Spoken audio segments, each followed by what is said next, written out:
Chalchihuites, also known as Altavista, is an archaeological site in the northwest Mexican state of Zacatecas, close to the municipality of Chalchihuites. From AD 100 to AD 1400, the site is thought to have been a cultural oasis that was inhabited almost constantly. The location is in the Sierra de Chalchihuites. The name refers to precious stone in Nahuatl, where the Chalchihuites-Chichimec culture was founded. The name Altavista comes from a nearby ranch when archaeologist Manuel Gamio first came to the area. Some people believe that the Suchil branch of the Chalchihuites culture created this ceremonial center. Due to their urbanization techniques, numbering system, astronomy, and other critical knowledge, the Chalchihuites culture, which flourished during the Mesoamerican classical period, had a social and political structure, a hieroglyphic writing system, and the ability to build formal cities and ceremonial centers. These individuals, referred to as Chalchihuites, chose to settle here after discovering enough favorable conditions for their social, economic, and military lives. The turquoise trade route, which started in the New Mexico Oasis American mines, had Altavista as its command center. After a catastrophic dry spell that destroyed farming in the semi-arid region of Mexico, the population began to decline around the year 800 CE. It is believed that the classical period, which spanned the years 400 to 650 CE, was when Altavista's cultural flourishing peaked. Mesoamerica's northernmost point is represented by the Chalchihuites Cultural and Ceremonial Center. Between 100 and 1250 CE, this culture expanded along the corridor of the eastern flanks of the Sierra Madre Occidental, from Durango to the west of the state of Zacatecas. The archaeologist Manuel Gamio classified the Mesoamerican sedentary and hunter-gatherer Chichimec groups that lived on the arid northern plateau as belonging to a culture of transition, or border culture. The first scientific excavations in northern Mexico were carried out by Manuel Gamio in 1908.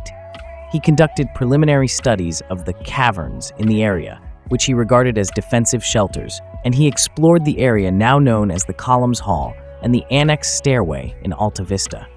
Until 1971, when J. Charles Kelly started a thorough excavation, the site was no longer studied. The 30 years of research conducted by Kelly and colleagues in the Zacatecas and Durango states region are responsible for the current understanding of the Chalchihuites site and culture. The Altavista Ceremonial Center was planned and constructed between 450 and 470 CE, according to Kelly. It has been shown to have been drawn and built according to a precise location and set of instructions from the Chapin Hill, a plateau 7 kilometers southwest of the ceremonial center, where 2 circle-cross petroglyphs, similar to those at Teotihuacan, were discovered. During the summer solstice, a sun alignment is projected from those stone glyphs onto Picacho Mountain, a peak that rises in the Colorado River. The labyrinth of the Altavista archaeological site is also connected to the peak.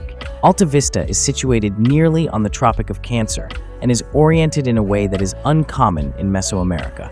The corners of the main structures line up with the axes of the cardinal points. Phil Wagon's research on the Chalchihuites revealed evidence of over 750 prehistoric mines, most likely in the Mesoamerican region with higher mining activity. Additionally, turquoise that was imported from far-off deposits was discovered. It most likely came from the southwest region of the United States, more than 1,000 kilometers north of Chalchihuites. According to Kelly's research, Altavista served a similar function during its peak as other Mesoamerican ceremonial centers from the Classic period, but on a crucial Chichimec region. This indicated the existence of local trade and economic activity, regional resource exchange with foreign groups, mining exploitation, and political control, which for Chalchihuites included building and maintaining civic and religious structures between roughly 450 and 850 CE. With their intricate features connected to the intricate Mesoamerican ritual ideology, ceremonial centers like Altavista are crucial for comprehending the type of connections Teotihuacan was able to forge throughout Mesoamerica. Traders, priest groups, and merchants were likely among the integrating forces of classical Mesoamerica, since they were able to incorporate the emerging regional elites into trade networks and set up routes to sustain these activities. The construction of the archaeological site was based on the exact orientation and location of two hills. The two circle-cross petroglyphs, similar to those found in Teotihuacan, were discovered on Chapin, which is 7 kilometers southeast. From there, the Altavista labyrinth, a corridor bounded by adobe walls and embedded pilasters, and the sun alignment on the opposite hill, Picacho Pilon, can be seen. The observatory, where the first equinox sun rays peek over the hilltop, is at the end of the corridor. The civic or main plaza's perfect alignment with the 4 cardinal points is proof of the vast amount of knowledge these ancient people had about the astral and magnetic poles. The Columns Hall is another structure that has been verified to be a lunar calendar.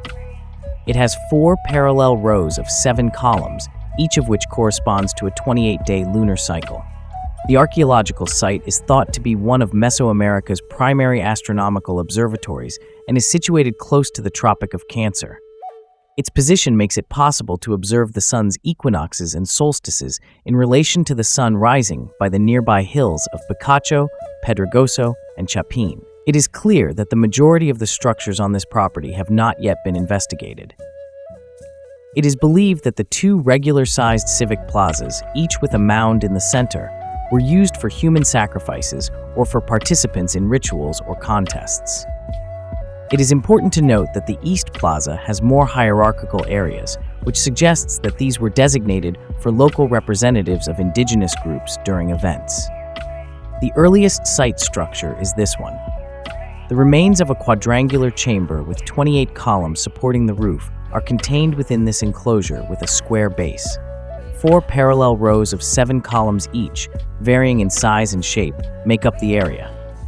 It is assumed that this was a calendar where the 28-day lunar cycle was equivalent.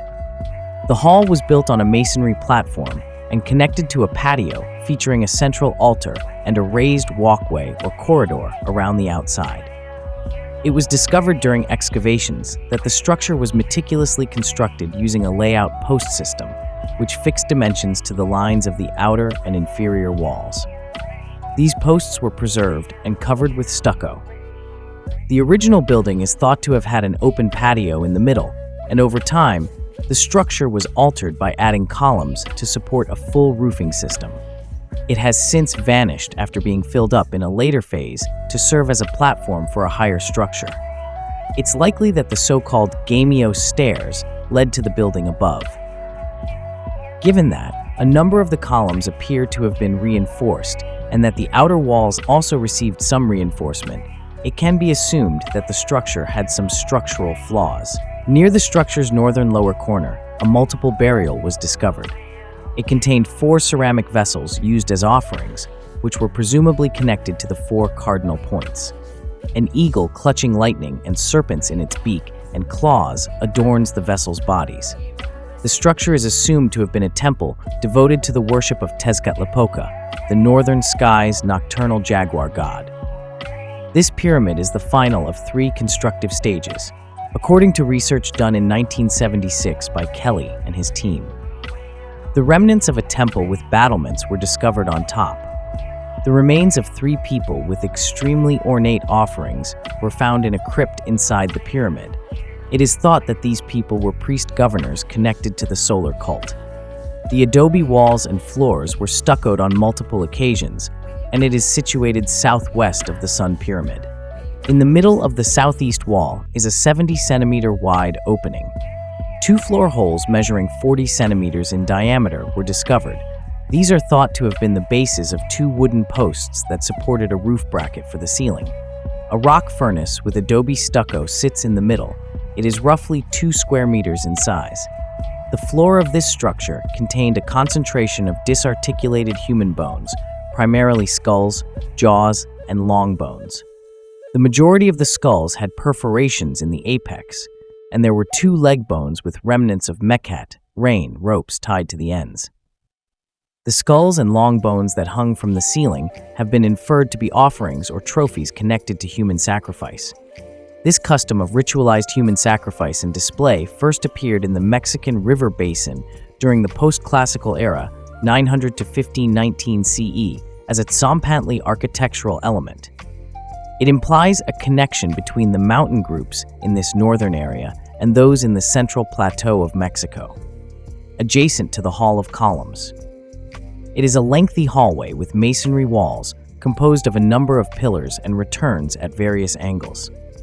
A closer look revealed that the corridor had been updated with a number of additions and fixes.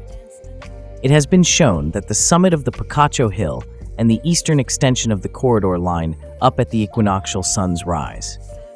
The labyrinth is known as the solar path because it appears that the sun behind Picacho, on the horizon, shines a direct beam of light through it. It is highlighted how precisely this structure was designed and constructed in order for it to function as a solar calendar device. The Astronomer's Palace is a collection of rooms, a hall, and an atrium on one side of the labyrinth. Numerous structures are still unexplored. The remains of 3 buildings can be found on a platform southwest of the patio, a small enclosure on each side, and a central pyramid. The population of Chalchihuites is worried about the area's lack of security and the safety of the museum's priceless and significant collection of archaeological artifacts.